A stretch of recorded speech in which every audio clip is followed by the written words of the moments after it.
மக்களை கல்வியிலே வேலை வாய்ப்பை உயர்த்துவேன் என்று தமிழ்நாடு முதலமைச்சர் சொன்னார். இந்தியாவுக்கு எடுத்துக்காட்டாக இன்றைக்கு தமிழ்நாடு முதலமைச்சர் செயல்பட்டுக் கொண்டிருக்கிறார்.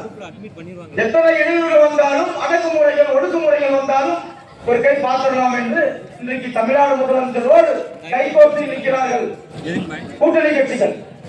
கூட்டணி கட்சிகள் எந்த கோபமும் இல்ல. கடந்த முறை இந்தியா கூட்டணியில் இருந்த தலைவர்கள் அப்படியே இருக்கிறாங்க. எங்களுக்குள்ள சீட்டு பேரம் பேசுறது இல்ல. 10 சீட்டு கொடுங்க, 5 சீட்டு கொடுங்க, பேரம் பேசுறது இல்ல. இந்தியாவில் சிறந்த மாநிலம் தமிழ்நாடு. 2026 நடக்கக்கூடிய தேர்தல் மிகப்பெரிய ஒரு சூழ்ச்சியான தேர்தல். மக்கள் ஒவ்வொன்றும் தெரிந்து கொள்ள வேண்டும்.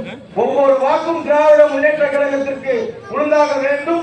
200க்கும் மேற்பட்ட தொகுதிகளிலே வெற்றி அடைய வேண்டும் என்றும் இந்த மக்களுடைய கருத்து இன்றைக்கு தமிழகத்திலே திராவிட மாடல் அரசு தான் மீண்டும் ஆட்சி அமைக்கும் என்ற கருத்து இன்றைக்கு பரவலாக பரவி வருகிறது. எல்லாருக்குமே எல்லா திட்டமும் இன்றைக்கு நடைமுறைப்படுத்திக் கொண்டிருக்கிறாங்க அரசு. இதை நாம் தெளிவா தெரிந்து கொள்ள வேண்டும். தமிழ்நாட்டில் மீண்டும் எடப்பாடி அரசு அமைஞ்சால் எடப்பாடிக்கு போற ஓட்டும், பிஜேபிக்கு போற ஓட்டும் எல்லாமே பிஜேபிக்கு போற ஓட்டு தான். எல்லாத்தையும்